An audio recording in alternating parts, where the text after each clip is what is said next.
তড়িৎচুম্বকীয় আবেশ তোমরা আগের চ্যাপ্টারে পড়লে, ওইখানের ধারণাটাকে কাজে লাগিয়ে আমরা নেক্সট চ্যাপ্টার পরিবর্তিত প্রবাহ এটা পড়াবো, বা ওইটাই বুঝতে পারবে যে তড়িৎচুম্বকীয় তরঙ্গ সমূহের সঙ্গে তোমার তড়িৎচুম্বকীয় আবেশের সঙ্গে পরিবর্তিত প্রবাহের সম্পর্কটা কিরকম।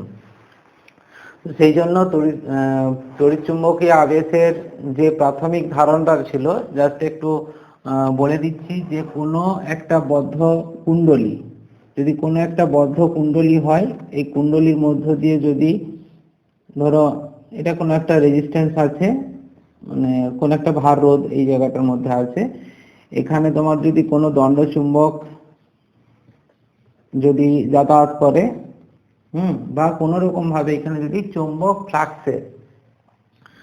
ফ্লাক্স যেটা ছিল ফাই সমান বি এ কস থিটা, এই যে চুম্বক ফ্লাক্স, এই চুম্বক ফ্লাক্সের যদি কোনো রকম ভাবে পরিবর্তন হয়, ঠিক আছে, সময়ের সাপেক্ষে যদি পরিবর্তন হয় এই কুণ্ডলীতে, তখনই এই কুণ্ডলীতে একটা তড়িৎচালক বল আবিষ্ট হয়। সেই তড়িৎচালক বল আমরা ফ্যারাডের সূত্র অনুযায়ী জানি E সমান ডি ফাই বাই ডিটি, অর্থাৎ এই ফ্লাক্সের পরিবর্তন যত বেশি হবে তত এই কুণ্ডলীতে তড়িৎচালক বল আবিষ্ট হবে, এবং লেঞ্জের সূত্র অনুযায়ী এটা সেখানে মাইনাস ছিল। ঠিক আছে, এটা আমরা তড়িৎচুম্বকীয় আবেশ চ্যাপ্টারে পড়েছি। তো এখন পরিবর্তিত প্রবাহ এটা পড়বো, বা পরিবর্তিত তড়িৎচালক বল। পরিবর্তিত কথাটা কেন না, এখানে সময়ের সাপেক্ষে তড়িৎচালক বল বা প্রবাহমাত্রার মান এবং অভিমুখ দুটোরই পরিবর্তন ঘটে। ঠিক আছে, তো আমরা আগে ডিসি প্রবাহ পড়েছি, ডিসি ডাইরেক্ট কারেন্ট। ডাইরেক্ট কারেন্টের অ্যাপ্লিকেশন আমরা সেই ধারা করতেও পেয়েছি, যেখানে ধারা করতে সঙ্গে ব্যাটারির সঙ্গে যুক্ত করা হয়, মানে মেনলি কোনো যদি তড়িৎ কোষ হয়, তড়িৎ কোষ যদি কোনো বর্তনীর মধ্য দিয়ে তড়িৎ প্রবাহ পাঠায়, ধরো এই একটা কোনো আর রোধ, এই আর রোধের মধ্য দিয়ে ই তড়িৎচালক বল বিশিষ্ট কোনো একটা তড়িৎ কোষ যে প্রবাহটা পাঠাচ্ছে, এই প্রবাহটাকে আমরা ডিসি প্রবাহ বলবো, ডাইরেক্ট কারেন্ট বলবো। ঠিক আছে, কেন ডাইরেক্ট বলছি না, কারণ এর যে পোলারিটি আমরা জানি, এটা প্লাস আর এটা মাইনাস, সবসময় প্লাস থেকে মাইনাসের দিকে তড়িৎ প্রবাহটা হয়, এবং এক্ষেত্রে যদি কোষের তড়িৎচালক বল এটা কনস্ট্যান্ট হয়, আর যে রোধ এটাও যদি কনস্ট্যান্ট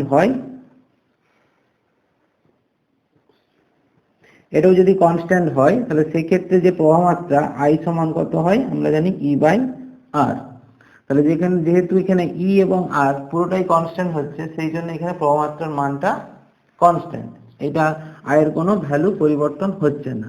এবং এটা যেহেতু প্লাস থেকে মাইনাসের দিকে তড়িৎ প্রবাহটা হয়, সুতরাং এখানে ডিরেকশনটাও কনস্ট্যান্ট। সবসময় এই পরিবাহী বা এই রোধের মধ্য দিয়ে, এটা যদি আমি এ বি বলি, এ এবং বি প্রান্ত, সবসময় এ থেকে বি এর দিকেই তড়িৎ প্রবাহটা হবে। তাহলে এই প্রবাহটার ক্ষেত্রে তার অভিমুখটাও কনস্ট্যান্ট হলো এবং তার মানও কনস্ট্যান্ট হলো। ঠিক আছে, তাহলে এই ধরনের প্রবাহকে আমরা ডাইরেক্ট প্রবাহ বলবো বা ডাইরেক্ট কারেন্ট বলবো, যেটা লেখচিত্রের সাহায্যে তুমি যদি প্রকাশ করো, এই দিকটা তোমার টাইম অক্ষ আর এই দিকটা যদি প্রবাহমাত্রা অক্ষ এটা প্রকাশ করি, তাহলে সেক্ষেত্রে এরকম সমান্তরাল হবে সময় অক্ষের সঙ্গে। তার কারণ কি, সময় এখানে পরিবর্তন হলেও প্রবাহমাত্রার কোনো পরিবর্তন হয় না। ঠিক আছে, তো এইটা হচ্ছে ডিসি কারেন্ট। এই ডিসি কারেন্টের আরো কিছু ভাগ থাকে, যেমন এখানে বললাম এইটার ক্ষেত্রে পার্টিকুলার তোমার মান এবং অভিমুখ দুটোই স্থির, দুটোই কনস্ট্যান্ট। কিন্তু কোনো ক্ষেত্রে ডিসি প্রবাহের কোনো ক্ষেত্রে আমরা দেখতে পাবো সেটাকে ডাইরেক্ট প্রবাহ বলছি, ডাইরেক্ট কারেন্ট বলছি, অথচ তার মানটা পরিবর্তনশীল, এই মানটা হচ্ছে পরিবর্তনশীল, কনস্ট্যান্ট নয়। সেটাও হতে পারে। সেটা কিরকম ভাবে, সেটা আমরা ডায়োডের ক্ষেত্রে পড়েছিলাম। ওই জায়গায় আমি একটু বলেওছিলাম যে ডায়োড আমরা ব্যবহার করি পরিবর্তিত প্রবাহের একমুখীকরণ করার জন্য। তাহলে এই ক্ষেত্রে একমুখী হচ্ছে, অর্থাৎ একটা নির্দিষ্ট অভিমুখী প্রবাহ হচ্ছে, কিন্তু সেই প্রবাহটার মানটা কিন্তু কনস্ট্যান্ট নয়, মানটা ভ্যারি করছে। ঠিক আছে, আমি জাস্ট একটু বলে দিই, তোমরা যেহেতু একটু রাফলি পড়েছো, এইরকম যে ডায়াগ্রামটা ছিল, ধরো এখানে এসি প্রবাহ পাঠাচ্ছিলে, এটা এসি, আর এই ট্রান্সফরমার ছিল, আমি হাফ ওয়েভটাই বলছি। এখানে তোমার একটা রেজিস্ট্যান্স লাগানো ছিল, মানে ভার রোধ আরএল। তাহলে এইটার এগেনস্টে ধরো এ আর বি প্রান্ত যদি হয়, এটা প্লাস আর এটা মাইনাস, তাহলে যে সময়ে এ বিন্দু প্লাস আর বি বিন্দু মাইনাস হবে, তখন কি হবে, এই প্লাস থেকে মাইনাসের দিকে এই বরাবর তড়িৎ প্রবাহ হবে। আর যে সময়ে তোমার এইটা নেগেটিভ, এইটা পজিটিভ এবং এটা নেগেটিভ হচ্ছে, তখন এই ডায়োড রিভার্স বায়াস হওয়ার জন্য কোনো প্রবাহ যায় না। সুতরাং এখানে তুমি যে ডায়াগ্রামটা পেয়েছিলে, এই যদি তোমার এসি হয়, এসি ইনপুট, তার আউটপুটটা, তার করসপন্ডিং আউটপুটটা পেয়েছিলে কিরকম, একটা একটা করে, তাই তো, এরকম পেয়েছিলে। তাহলে এক্ষেত্রে আমরা ডাইরেক্ট প্রবাহ, এটা কিন্তু আমি ডিসি আউটপুট বলছি, এটা এসি ইনপুট আর এটা ডিসি আউটপুট বলছি, একমুখী প্রবাহ হচ্ছে। তাহলে একমুখী প্রবাহের ক্ষেত্রে আমরা এরকম একটা লেখচিত্র তাহলে পেলাম। এটা যেমন হাফ ওয়েভের ক্ষেত্রে হয়, ফুল ওয়েভের ক্ষেত্রে তখন এরকম হয়ে যায়, তাই তো, এই জিনিসটা হয়। তার মানে এইরকম প্রবাহ বুঝালেও এটা কিন্তু তোমার ডিসি প্রবাহ বুঝবো। এটা সময় অক্ষ থাকবে আর এই দিকে থাকবে কারেন্ট আই, ঠিক আছে। তাহলে এইটাও কিন্তু আমরা ডিসি প্রবাহ বলবো। তাহলে যে ক্ষেত্রে অভিমুখটা কনস্ট্যান্ট, এখানে সব সময় এই আরএল এর মধ্য দিয়ে উপর থেকে নিচের দিকেই তড়িৎ প্রবাহটা হবে, কিন্তু এক্ষেত্রে প্রবাহমাত্রার অভিমুখ, এই মানটা পরিবর্তন হবে সময়ের সাপেক্ষে, তবুও কিন্তু আমরা এটাকে ডাইরেক্ট কারেন্ট বলবো, ডিসি প্রবাহ বলবো, ঠিক আছে। তাহলে এখানে ডিসি প্রবাহ হতে হলে মানে মূল কন্ডিশন তাহলে কোনটা লাগছে, সেক্ষেত্রে অভিমুখটাকে সবসময় একই হতে হবে। তাহলে ঠিক একই রকম ভাবে আমরা তাহলে এখন পরিবর্তিত প্রবাহতে আসবো। তাহলে পরিবর্তিত প্রবাহের ক্ষেত্রে কি হয় না, এক্ষেত্রে মান এবং অভিমুখ দুটোই পরিবর্তন হয়, যেটা আমরা লেখচিত্রের সাহায্যে দেখালাম। এখানে মানের এবং অভিমুখের পরিবর্তন হয়। তাহলে দুটোর সঙ্গে আমরা কম্পেয়ার করলে একটি বৈশিষ্ট্য দেখতে পাবো, যেটা ডাইরেক্ট কারেন্টে অভিমুখটা সবসময় স্থির থাকে, আর পরিবর্তিত প্রবাহে অভিমুখটা পরিবর্তন হয়, সময়ের সাপেক্ষে পরিবর্তন ঘটে, ঠিক আছে। এটা কিভাবে পরিবর্তন ঘটে বা কেন পরিবর্তন ঘটে, সেটাই আমাদেরকে এখন বুঝতে হবে, ঠিক আছে। তার আগে আমরা বুঝে নিই যে এসি কারেন্ট উৎপন্ন হয় কিভাবে, ঠিক আছে। তাহলেই আমরা বুঝে নেব যে এটা কেন পরিবর্তন হচ্ছে সময়ের সাপেক্ষে। সেটা বোঝার জন্য আমরা এই ফ্যারাডের সূত্রটাকে কাজে লাগিয়ে, অর্থাৎ আমি তোমাদেরকে প্রথম যেই ঘটনাটা বললাম, ওই ঘটনাটা থেকেই আমরা এসি কারেন্ট উৎপত্তিটা ব্যাখ্যা করতে পারবো।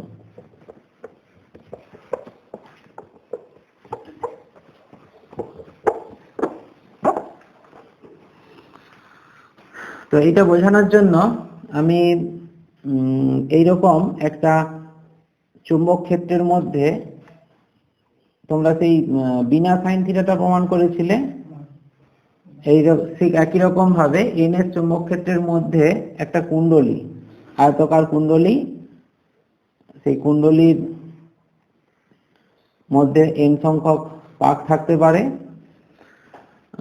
ধরো এ বি সি ডি, এর একটা কুণ্ডলী। সেই কুণ্ডলীটা কি হয়, আমরা জানি কি এসি কারেন্ট উৎপন্ন করা হয় জেনারেটর, বা ডাইনামো যেটা বলা হয়, তো সেইটার মাধ্যমে, অর্থাৎ এখানে যান্ত্রিক শক্তি তোমার তড়িৎ শক্তিতে রূপান্তরিত হয়। তো সেটা কিভাবে উৎপন্ন হয় না, এখানে আমি থিওরিটা যদি বলি, সেক্ষেত্রে এই কুণ্ডলীর ক্ষেত্রফল সেটা যদি এ হয়, এর তল ভেক্টর নিশ্চয় জানো, ওই তলের সঙ্গে লম্ব একক ভেক্টর, তাই তো। সেই তল ভেক্টর চৌম্বক ক্ষেত্রের সঙ্গে থিটা কোণে অবস্থান করছে। তাহলে সেই ক্ষেত্রে চৌম্বক ফ্লাক্স, মানে এখান থেকে তো তোমার চৌম্বক ফ্লাক্স গুলো নির্গত হবে নাকি, চুম্বক ফ্লাক্স, এটা যদি বি চুম্বক ক্ষেত্রের মধ্যে থাকে, তাহলে নির্গত চুম্বক ফ্লাক্স কত হবে, ফাই সমান বি এ কস থিটা। তাহলে এখানে ম্যাক্সিমাম হবে কখন, যখন থিটা ইকুয়াল টু 0, তাই তো। তাহলে আমি বি এ কস থিটা এটা বলছি। তাহলে এখানে পরিবর্তন হচ্ছে কিভাবে, জাস্ট একটু আমি প্র্যাকটিক্যালি যদি এটাকে বলি তোমাদেরকে, দেখো ধরে নাও এই ছবি অনুযায়ী তোমার এই প্রান্তটা n আর ওই প্রান্তটা s। সেই চৌম্বক ক্ষেত্রের মধ্যে এই কুণ্ডলী, এটা আয়তাকার কুণ্ডলী, যার এটা a প্রান্ত, এটা b প্রান্ত, এটা c এবং এটা d। ঠিক আছে, তাহলে এইটাকে এইভাবে ঘোরানো হচ্ছে, জাস্ট এইভাবে ঘোরানো হচ্ছে। তাহলে চৌম্বক ফ্লাক্স, এখানে যে চৌম্বক বলরেখাগুলো সেইগুলো কিন্তু এই সমান্তরালভাবে নির্গত হচ্ছে, যেমন ভাবে দেখালাম। তাহলে এবারে ভাবো এই কুণ্ডলীটাকে কিভাবে স্থাপন করলে এর মধ্য দিয়ে ম্যাক্সিমাম সংখ্যক বলরেখা নির্গত হবে, মানে যেতে পারবে। তাহলে এইটা হচ্ছে তোমার তল ভেক্টর এই উপরের দিকে, বা এটা নিচের দিকে হলে তখন নিচের দিকে তল ভেক্টর হচ্ছে। তাহলে এবারে বুঝতেই পারছো এটা ম্যাক্সিমাম হবে কখন, যখন এইভাবে থাকবে। এইভাবে থাকলে ম্যাক্সিমাম সংখ্যক বলরেখা যাবে, তখন দেখো তল ভেক্টর অভিমুখ এইদিকে হচ্ছে, তাই তো? তাহলে এই দিকেই তোমার এই চৌম্বক ক্ষেত্র বলরেখাগুলো নির্গত হচ্ছে, সেই জন্য থিটা ইকুয়াল টু 0 ম্যাক্সিমাম হচ্ছে। তাহলে ম্যাক্সিমাম থেকে এবারে যখনই এ রোটেট করছে, ম্যাক্সিমাম থেকে আস্তে আস্তে কমতে কমতে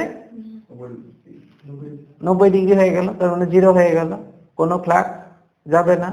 তাহলে আবার ঘুরছে, ম্যাক্সিমাম হচ্ছে। তাহলে ম্যাক্সিমাম মিনিমাম মানে এখানে বুঝতে পারলে যে ফ্লাক্সের পরিবর্তনটা সর্বোচ্চ থেকে সর্বনিম্ন কিভাবে হচ্ছে, এটা বোঝা গেল। তাহলে এইটাই এখন বুঝি আরেকটা ব্যাপার, এখানে থিটাটা, তাহলে যে কোনো ভাবে যে কোনো মুহূর্তে আমি অ্যাঙ্গেলটা চৌম্বক ক্ষেত্রের সঙ্গে থিটা কোণ করে আছে এটা ধরে নিচ্ছি। তল ভেক্টরটা চৌম্বক ক্ষেত্রের সঙ্গে থিটা কোণ করে আছে, আর এ যদি ওমেগা কৌণিক বেগে ঘুরে, মানে একে যদি ঘোরানো হয় ওমেগা কৌণিক বেগে, তাহলে এই কোণটা সময়ের সাপেক্ষে কি হবে, চেঞ্জ হবে তো। তাহলে আমরা কৌণিক বেগের সঙ্গে থিটার একটা রিলেশন জানি না? হ্যাঁ, তোমার omega equal to theta by t পড়েছিলে, কৌণিক বেগ, কৌণিক সরণ বাই সময়। তাহলে theta equal to omega t, সেই ভ্যালুটা আমি এখানে বসিয়ে দিচ্ছি, বি এ কস ওমেগা টি। ঠিক আছে, আর এই কুণ্ডলীতে যদি n সংখ্যক পাক থাকে, তাহলে ফ্লাক্সের ভ্যালুটা কত হবে, n দিয়ে, জাস্ট এখানে n দিয়ে গুণ করে দিলাম। তাহলে এই যে ফ্লাক্সের পরিবর্তন হচ্ছে, এই কুণ্ডলীটা, এটা যদি তোমার কোনো বদ্ধ কুণ্ডলী হয়, অর্থাৎ এরকম কোনো যদি রোধের সঙ্গে যুক্ত করা থাকে আর রোধের সঙ্গে, তাহলে সেক্ষেত্রে এর মধ্য দিয়ে একটা তড়িৎ প্রবাহ হবে বা তড়িৎচালক বল সৃষ্টি হবে, দুই প্রান্তে তড়িৎচালক বল সৃষ্টি হবে। তাহলে সেই আবিষ্ট তড়িৎচালক বল কত হবে, সেটা যদি ই হয়, ই সমান আমরা ফ্যারাডের ল অনুযায়ী জানি ই সমান minus d phi by dt. তাহলে এখানে minus d phi by dt, এটা যদি অবকলন করি তাহলে কি হবে, কসটা মাইনাস সাইন হবে আর ওমেগাটা বেরিয়ে আসবে। তাহলে এখানে আমি এবারে প্লাস করে দিচ্ছি, B A N omega sine omega t. ঠিক আছে, তাহলে এখান থেকে দেখো এই ই ইকাল টু এই পুরো ভ্যালুটাকে, এটা কনস্ট্যান্ট হবে একটা নির্দিষ্ট কুণ্ডলীর ক্ষেত্রে, মানে সুষম চৌম্বক ক্ষেত্র বি কনস্ট্যান্ট, কুণ্ডলীর ক্ষেত্রে a constant, N constant, omega যদি স্থির কৌণিক বেগে ঘোরানো হয়, স্থির কৌণিক বেগে, তাহলে সেক্ষেত্রে ওমেগাও কনস্ট্যান্ট হবে। সুতরাং এটাকে একটা ধ্রুবক রাশি বলবো ই জিরো সাইন ওমেগা টি। এই ই জিরোটাকেই ম্যাক্সিমাম তড়িৎচালক বল বলা হয়, আবিষ্ট তড়িৎচালক বলের ভ্যালুটা ম্যাক্সিমাম কখন হবে, না যেটা বললাম যে কুণ্ডলী যদি এইভাবে অবস্থান করে, ঠিক এইভাবে যদি অবস্থান করে, তখন ম্যাক্সিমাম সংখ্যক বলরেখার মধ্যে দিয়ে নির্গত হচ্ছে এবং আবিষ্ট তড়িৎচালক বলের মানটা তখন ম্যাক্সিমাম হবে। ঠিক আছে, এবার আমি তোমাদেরকে থিওরিক্যালি দেখাচ্ছি যে এই তড়িৎচালক বলের মানের অভিমুখটা কিভাবে পরিবর্তন হচ্ছে। ঠিক আছে, সেইটা পরিবর্তনটা এইভাবে বলতে পারবো, ধরো এটাকে আমি একটু ওই লেখচিত্রের সাহায্যে দেখাচ্ছি।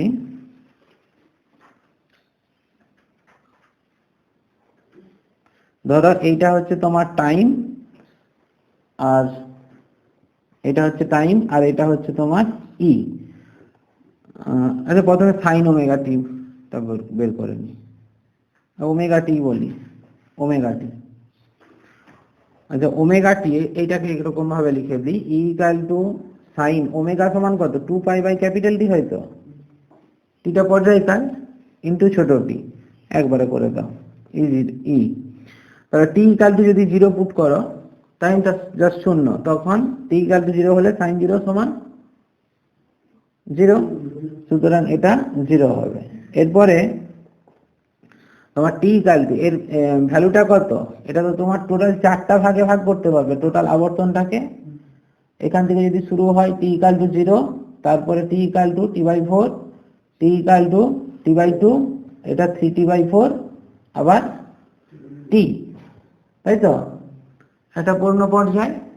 তাহলে এখানে যখন তোমার টি ইকাল টু t/4 হচ্ছে, তুমি এখানে t/4 বসিয়ে দাও, এটা করলে কত হচ্ছে π/2, sin π/2 এর ভ্যালু কত 1, তার মানে কত এটা যখন t/4 হচ্ছে তখন এটা e0 ম্যাক্সিমাম।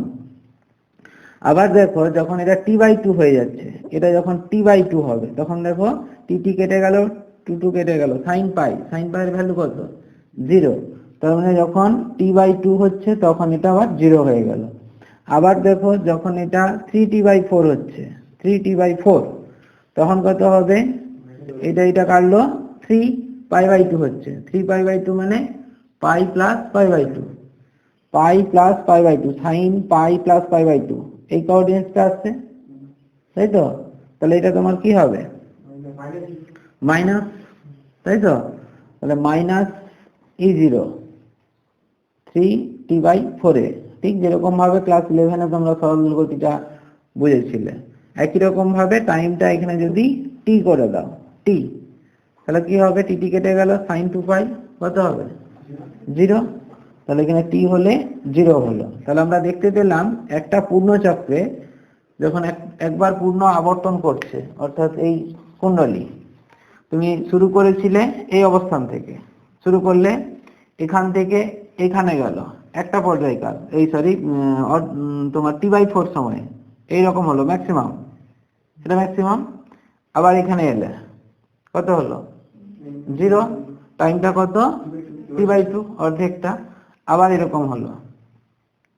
তুমি যদি এইটা রেসপেক্টে বলো তল ভেক্টর, এইটা ছবি দিকটা দেখো, এই দিকটা আছে তল ভেক্টর এটা, ঠিক আছে, তাহলে এটা 90 ডিগ্রি, এটা 0 ডিগ্রি, ম্যাক্সিমাম হচ্ছে এটা কত π/2, এই π প্লাস π/2, তাই তো, 3t/4 হচ্ছে যেটা।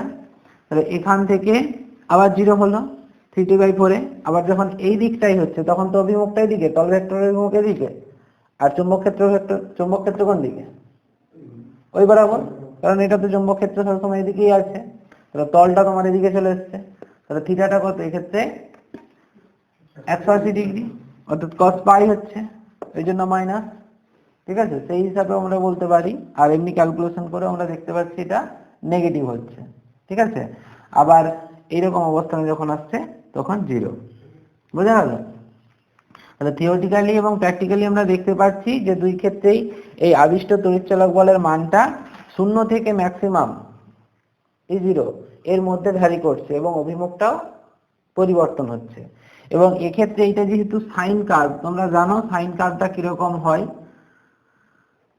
সাইন কার্ভ স্বাভাবিকভাবেই এটা যেহেতু সাইনের অপেক্ষক হচ্ছে e0, ইটা আবিষ্ট তড়িৎচালক বলটা, সেই জন্য তোমার পরিবর্তিত তড়িৎচালক বলের ইকুয়েশনটাকে আমরা E=E0 sin ωt, বা এটা দশার একটা ব্যাপার আছে, সেই দশার ব্যাপারটা একটু পরেই বলছি, সেইখান থেকে এটাকে cos ωt ও লেখা যায়, ঠিক আছে। মানে একটা sin ωt আর cos ωt, দুজনের প্রকৃতিটা তো একই, দুজনের নেচার তো একই। একজনের কি শুরুটা এই জায়গা থেকে হবে, অর্থাৎ π/2 দশা আগিয়ে গেলেই এইটা তখন cos হয়ে যাবে, মানে এটাকে যদি তুমি যখন অরিজিন ধরো তখন এই অপেক্ষকটা তখন cos হয়ে যাবে।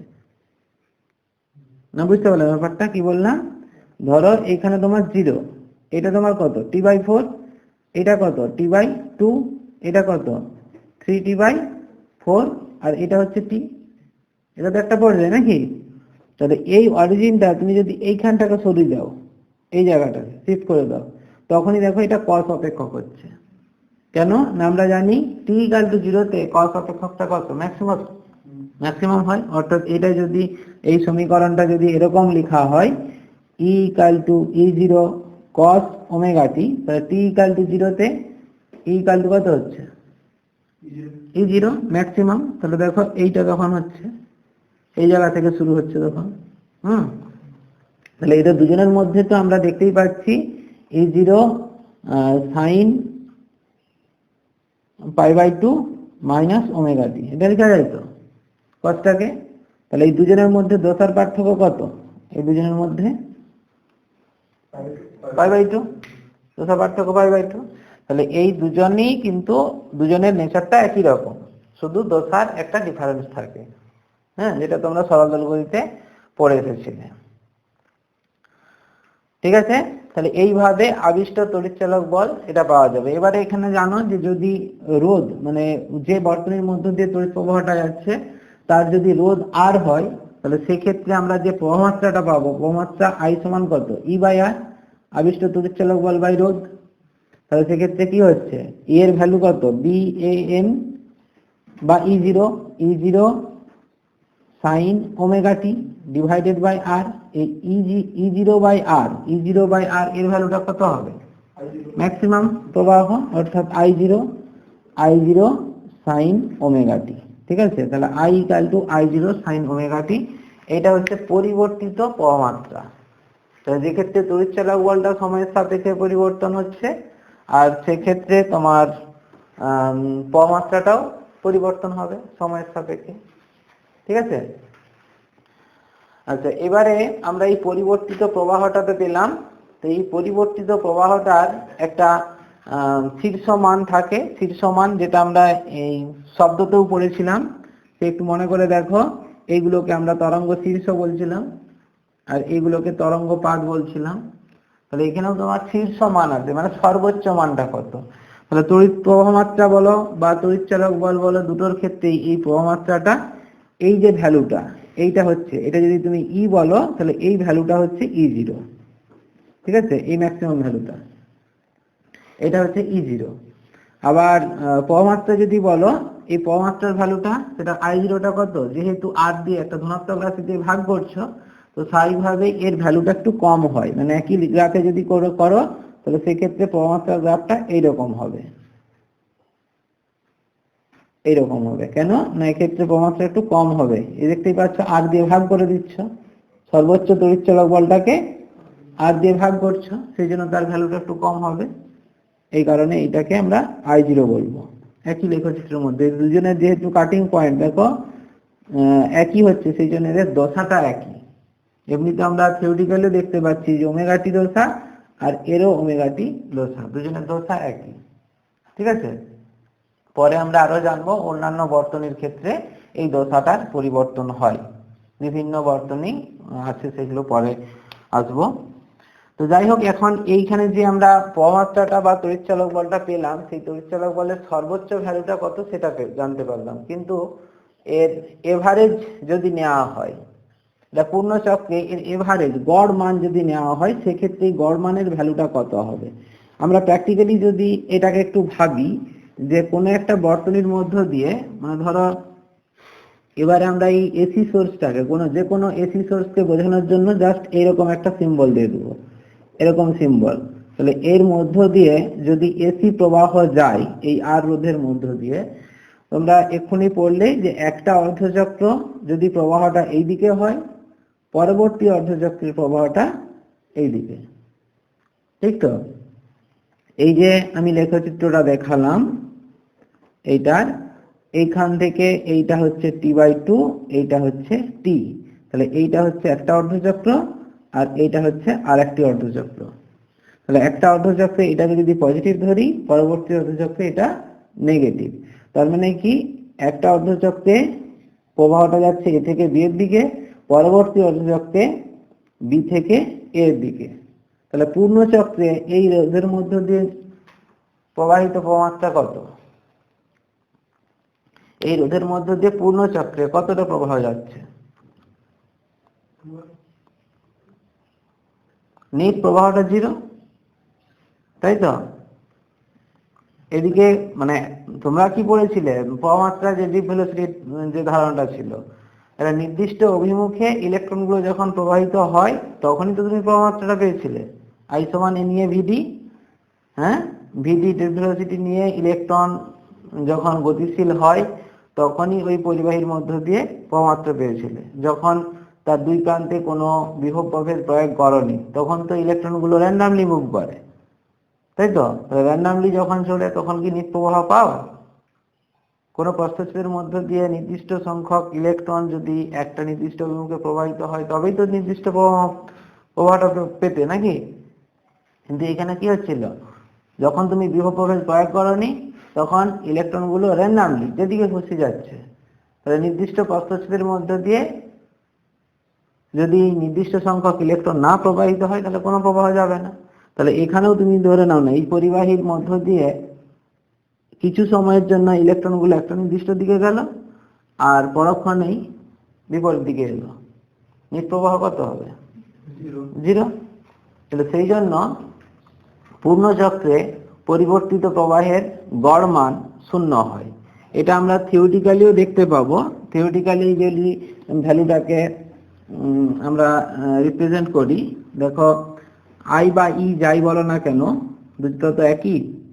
তাহলে এক্ষেত্রে যদি ই ধরো E equal to E zero sine omega t, তো এটার পূর্ণ চক্রে গড় মান, ই এভারেজ বলছি, পূর্ণ চক্রে গড় মান, সেক্ষেত্রে গড় নেওয়া হয় ইন্টিগ্রেশনের, মানে ইন্টিগ্রেশন মানে তো সমাকলন, এই সরি সামেশন, তো যোগ করা হয়। তাহলে সেক্ষেত্রে ইন্টিগ্রেশন পূর্ণ চক্রে নেওয়া হবে যখন 0 টু টি, এটা ই zero sine omega t dt, ঠিক আছে?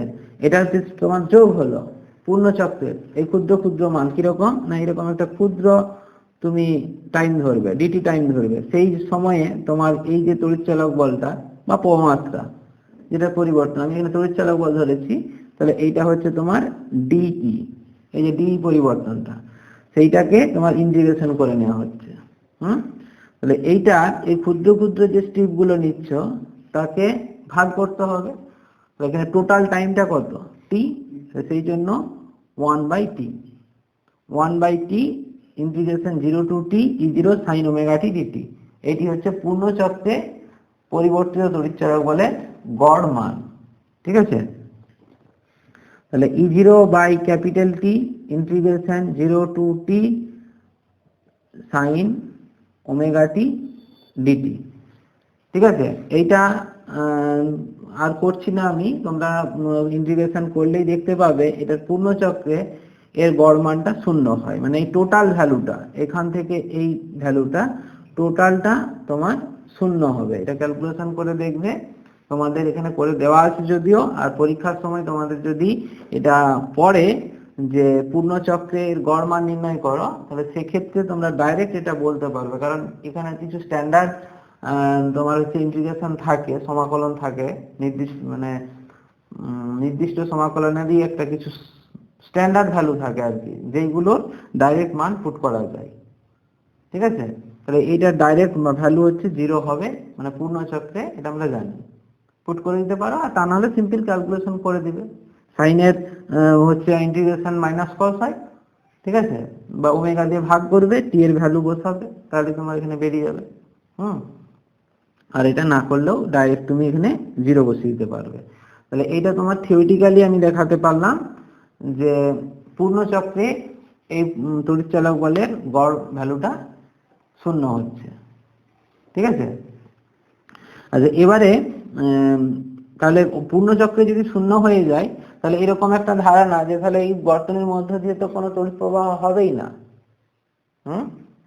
এসি প্রবাহ যখন যোগ করবো বর্তনীর মধ্য দিয়ে তাহলে কোনো প্রবাহ হবে না, কিন্তু প্র্যাকটিক্যালি তো হচ্ছে, লাইট ফ্যান ইত্যাদি সব চলছে। তাহলে সেটা কিরকম, মানে সেটা হচ্ছে এখানে অর্ধচক্রে এই মানটা বের করতে হয়, ঠিক আছে? অ্যাকচুয়ালি এগুলো তোমরা পড়েছো যে ইলেকট্রন যে পরিবাহীর মধ্য দিয়ে যায়, ডিপ ভেলোসিটি যেটা পড়েছিলে, সেটা একটা প্রতিঘাতের মাধ্যমে, প্রতিঘাত, ঠিক আছে? ইলেকট্রন গুলো একটা ধাক্কা পায়, সেই ধাক্কার মাধ্যমে ইলেকট্রনীয় প্রতিঘাতের মাধ্যমে তোমার তড়িৎ প্রবাহটা হতে থাকে। সেই জন্য দেখেছিল ওখানে একটা ক্যালকুলেশন ছিল, ডিপ ভেলোসিটির ভ্যালু তোমার কয়েক সেন্টিমিটার পার সেকেন্ড হয়, সেন্টিমিটার পার সেকেন্ড, সেখানে কিন্তু প্রবাহমাত্রাটা অনেক বেশি গতিবেগে, প্রায় লাইটের ভেলোসিটিতে গতিশীল হয়। সেটা কিভাবে হয়? ওই ইলেকট্রনীয় প্রতিঘাতের কনসেপ্টটা এখানে আছে। যাই হোক, এখানে তাহলে পূর্ণ চক্রের পরিবর্তে আমরা যদি অর্ধচক্রের গড় মানটা বের করি, তখনই কিন্তু এই প্রমাত্রার একটা মান পাওয়া যাবে। তাহলে অর্ধচক্রের গড় মান, অর্ধচক্র মানে তখন এখান থেকে এইটা, পূর্ণচক্রটা হচ্ছে টোটালটা টি, তাহলে এই অর্ধচক্রে হলে তখন এইটুকু অংশ অর্থাৎ t/2। তাহলে জাস্ট এই ইকুয়েশনটাই, এটা অর্ধচক্রে গড় ভ্যালু যদি বলা হয়, তাহলে সেক্ষেত্রে এই ভ্যালুটা তখন t/2 হয়ে যাবে। এটা t/2, এর লিমিটটা t/2। ঠিক আছে? তাহলে এবারে এটাকে যদি তুমি ইন্টিগ্রেশন করো, তাহলে সেক্ষেত্রে এই ইন্টিগ্রেশনের ভ্যালুটা আসবে 2e0/π। 2e0/π। এই ইন্টিগ্রেশনটা আমি আর করছি না, এটা করে নিতে পারবে।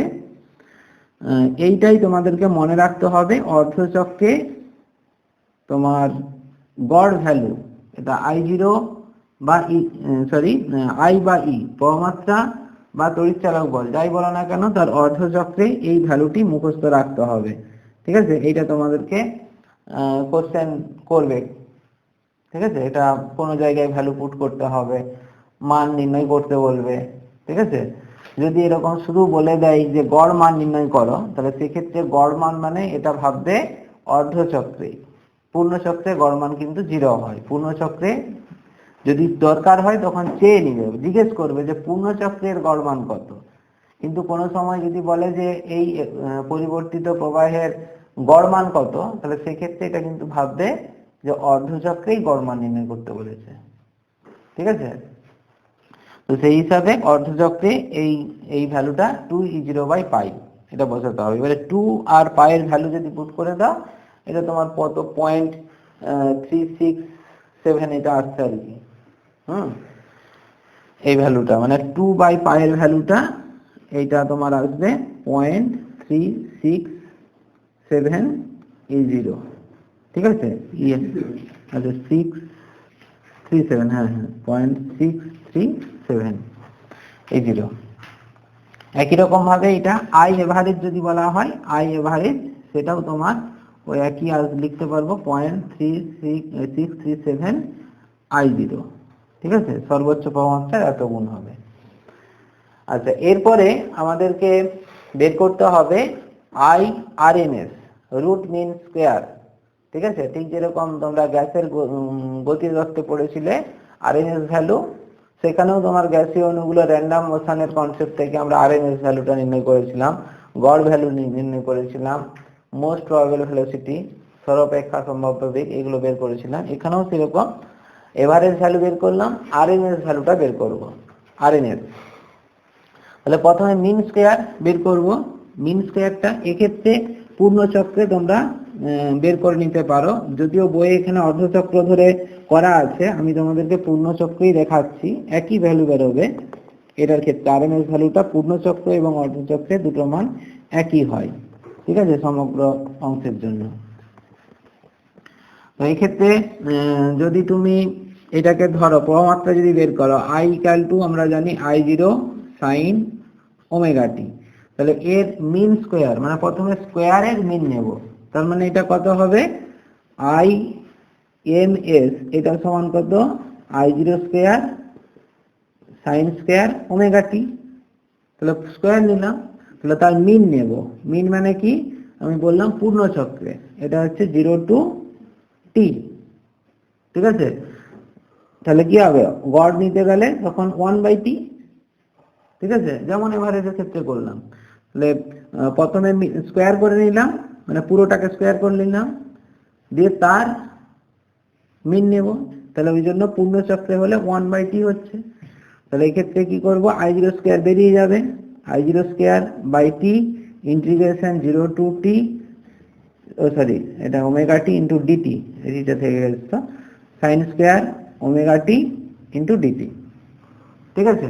তাহলে এইটাও একটা তোমাদের স্ট্যান্ডার্ড ইন্টিগ্রেশনের মধ্যে পড়ছে, যদিও তোমরা এটা ইন্টিগ্রেশন করতে পারো। জাস্ট কিরকম, এটা 2 দিয়ে গুণ করে দিবে, এখানে 2 হয়ে যাবে, 2 sin স্কয়ার ωt dt মানে কি এটা 1 মাইনাস cos 2 ωt দিয়ে সেকেন্ডটা থেকে ইন্টিগ্রেশন করে নিতে পারবে।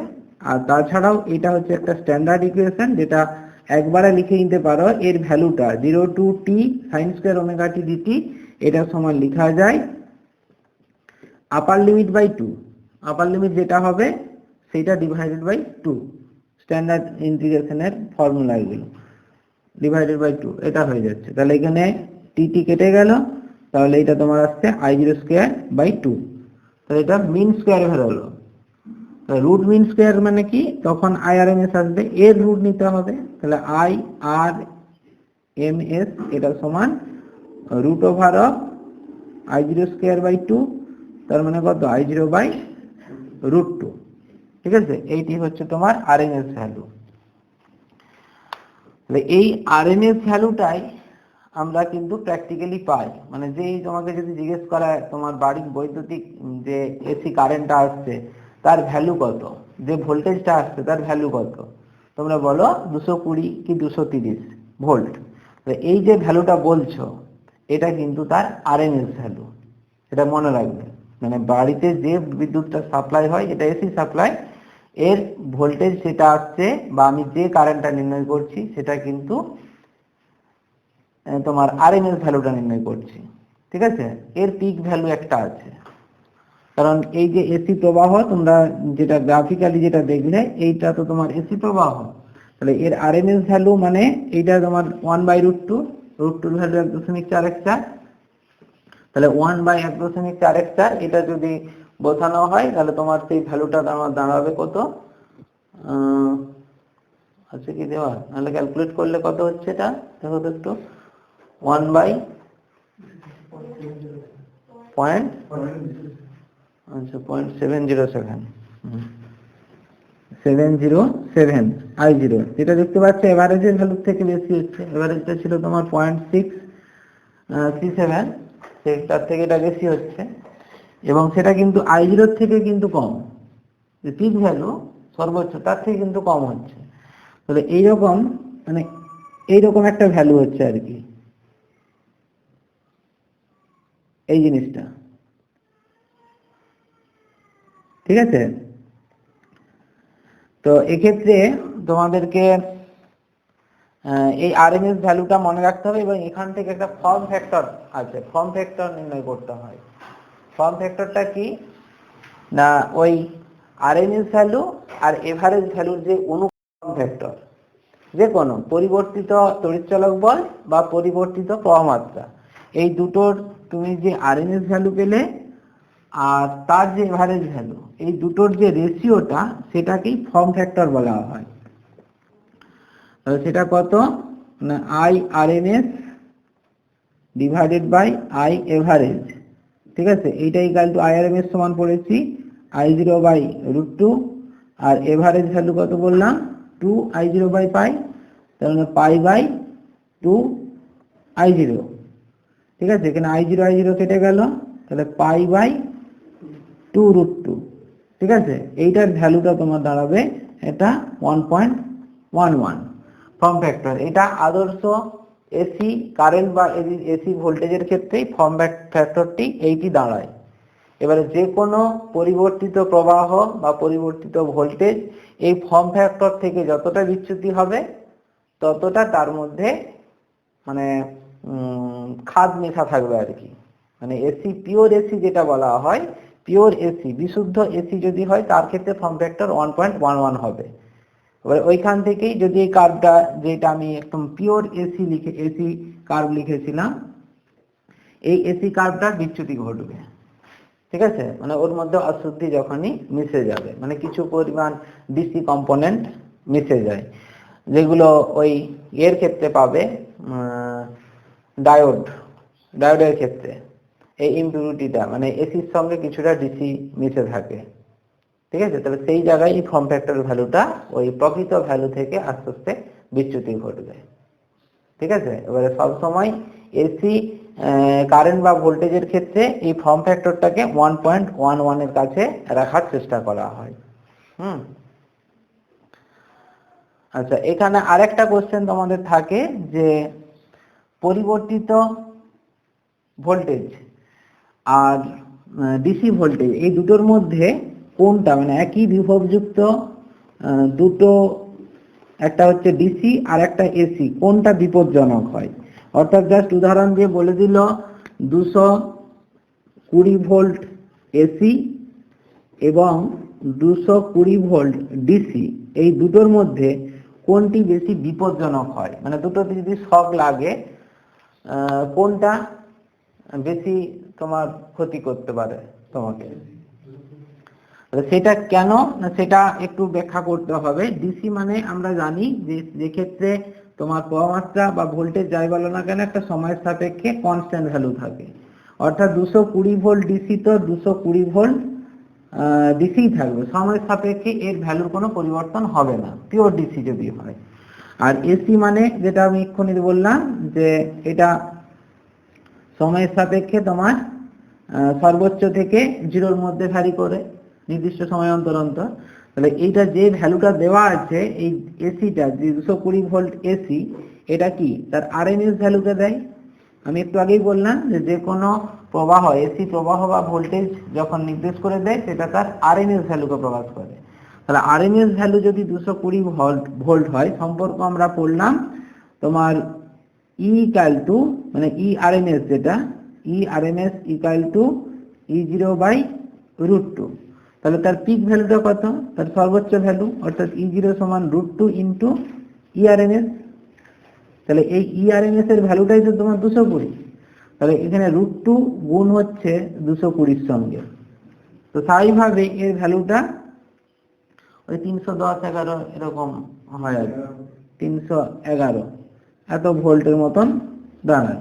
তো স্বাভাবিকভাবে এটা দেখতে পাচ্ছ 220 থেকে অনেকটা বেশি। তো সেই কারণেই এসিতে শক লাগলে বেশি ক্ষতিগ্রস্ত হওয়ার সম্ভাবনা থাকে, বেশি তোমার অঘটনটা ঘটবে। আর একটা ব্যাপার যে এখান থেকে একটা ব্যাপার তোমাদেরকে বুঝতে হয় যে এই এসি ভোল্টমিটার আর ডিসি ভোল্টমিটার তোমরা হয়তো ল্যাবরেটরিতে দেখতে পাবে, যে এসি ভোল্টমিটার বা এসিএম মিটার, ডিসি ভোল্টমিটার বা ডিসিএম মিটার, এই দুটোই কারেন্ট বা ভোল্টেজ পরিমাপ করে, কিন্তু দুটোর পরিমাপ করার নীতিটা আলাদা।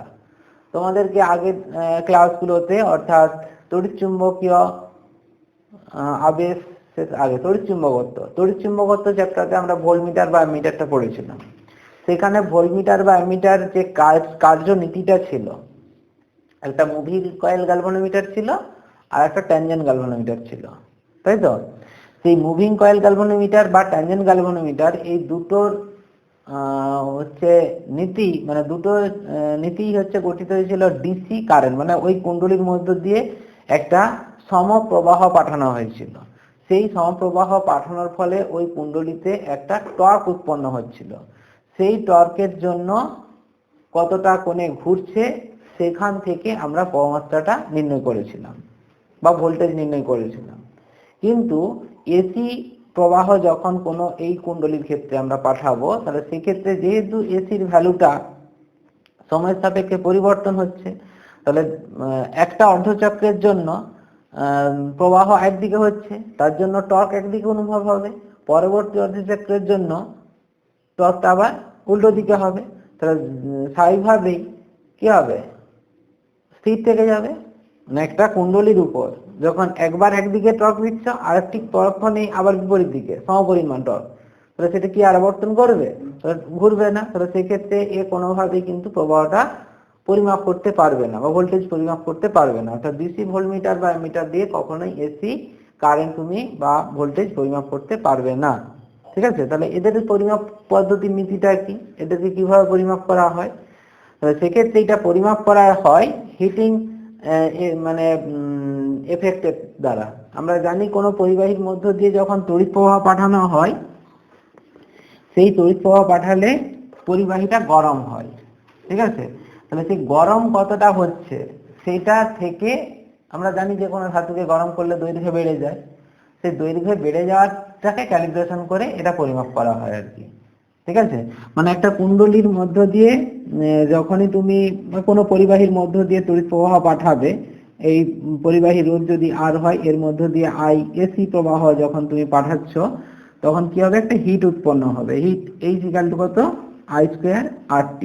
তাহলে দেখো এই যে আই স্কোয়ার, এখানে যেহেতু প্রবাহটার বর্গের সঙ্গে সমানুপাতিক হচ্ছে হিটটা, তাহলে সেক্ষেত্রে এই প্রবাহটা ডিসি হোক বা এসি হোক কোনো এফেক্ট আসবে কি? কারণ এটা তো অভিমুখটা কোনো ফ্যাক্টরই নয়, বর্গ, তো নেগেটিভ ভ্যালু হলেও সেটা পজিটিভ হয়ে যাচ্ছে। তাহলে সে পরিবাহীর মধ্য দিয়ে এই দিকে গেলেও পরিবাহীকে গরম করবে আর এই দিকে গেলেও পরিবাহীকে গরম করবে। তাহলে সেই হিসাবে প্রত্যেকটা অর্ধচক্রে পরিবাহীকে কিন্তু গরম করছে সমপরিমাণ। তো সেই জন্য আমরা এই হিটিং এফেক্ট থেকে আমরা ওই এসি ভোল্টমিটার বা এসি অ্যামিটার গুলো সাহায্যে কোনো এসি ভোল্টেজ বা কারেন্টটাকে পরিমাপ করতে পারবো। ঠিক আছে, যেহেতু এটা আই স্কোয়ারের সঙ্গে সমানুপাতিক হচ্ছে, এক্ষেত্রে অভিমুখটা ফ্যাক্টর থাকছে না। আচ্ছা, এখানে দেখো তোমাদের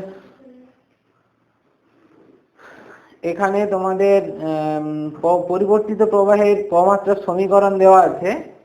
এই সমীকরণ থেকে তোমাদের কিন্তু অঙ্ক পড়বে এমসিকিউ এর মধ্যে বা 2 নম্বরে 1 নম্বরে যে অঙ্কগুলো থাকে 2 নম্বরে, জাস্ট এই অঙ্কগুলো খুব সহজ অঙ্ক। জাস্ট এই তিনটি ফর্মুলা বললাম, এভারেজ, আরএমএস, এই দুটো, আর ফর্ম ফ্যাক্টর যেটা বললাম, এই তিনটি যে ইকুয়েশন, ওই তিনটি ফর্ম ফ্যাক্টর অবশ্য সবারই ক্ষেত্রে কনস্ট্যান্টই হয় যদি পিওর এসি হয়ে যায়। ফর্ম ফ্যাক্টর সবারই ক্ষেত্রে 1.11ই হয়। তো মেইনলি তোমার ওই এভারেজ এবং আরএমএস ভ্যালুগুলো নির্ণয় করতে হবে। জাস্ট ক্লাস 11-এ ঠিক যেরকম ভাবে অঙ্কগুলি করেছিলে হুবহু একদম সেই অঙ্কই বা সেই ধারণা নিয়েই এইখানে করবে, সেরকম ভাবেই। কিরকম অঙ্কগুলো? খুব সহজ অঙ্ক, তোমার তুলনা করে করবে। যেমন ধরো এখানে তোমার প্রথমে একটা অঙ্ক দেওয়া আছে, I = 40 sin 400 pi T. I = 40 sin 400 পাই টি। দেখো এখানে অ্যাম্পিয়ার বলে বলা আছে এই জায়গায়, ঠিক আছে, অ্যাম্পিয়ার মানে অ্যাম্পিয়ার ইউনিটে আছে। তো সেক্ষেত্রে এখানে বলবে তাহলে I0 কত, তাহলে এটাকে তুলনা করে নেব। দেখো এখানে একই রকম ভাবে বলবো, যেমন সরল বিপরীতেও করেছিলে, যদি এটা সাইনের অপেক্ষক থাকে তাহলে তুমি প্রবাহটাকে ধরবে, আমরা জানি I = I0 sin ωt। আবার এটা যদি cos থাকে তখন ধরবে I = I0 cos ωt। ঠিক আছে, জাস্ট দুটো ইকুয়েশন তুলনা করবে, অর্থাৎ 40 এর সঙ্গে I0, অতএব I0 = 40 অ্যাম্পিয়ার। এটা হলো, এখানে যদি অ্যাম্পিয়ার ইউনিট থাকে অবশ্যই অ্যাম্পিয়ার লিখতে হবে, আর নাহলে একক বলতে হবে না ইউনিট বলতে হবে। আচ্ছা, এই ওমেগার ভ্যালুটা কত? 400 পাই। তাহলে ওমেগা = 400 পাই। এখান থেকে কম্পাঙ্ক নির্ণয় করতে হয়, কম্পাঙ্ক, পর্যায়কাল, এগুলো নিশ্চয়ই তোমাদের ধারণা আছে সম্পর্কগুলো। ওমেগা সমান হয় তোমরা জানো 2πn বা 2πf, যাই বলো না কেন। তাহলে এটা 40, এই 400 পাই হচ্ছে, পাই পাই কেটে যাচ্ছে, তাহলে n = 200, এখানে ইউনিট হার্জ হবে। ঠিক আছে, তাহলে এরকম ভাবে এইগুলো বের করলে এবার এখান থেকে হয়তো বললো আরএমএস ভ্যালু কত। তাহলে আরএমএস ভ্যালু, IRMS ফর্মুলা যেটা জানো, I0/√2। তাহলে I0 এর ভ্যালু তুমি পেয়ে গেছো, √2 দিয়ে ভাগ করবে, অ্যাম্পিয়ার ইউনিটে চলে আসবে। একই রকম ভাবে I এভারেজ ভ্যালু বের করতে বলবে। ঠিক আছে, এখান থেকে বের করে নিতে হবে, জাস্ট এরকম অঙ্ক, আর কিছু না।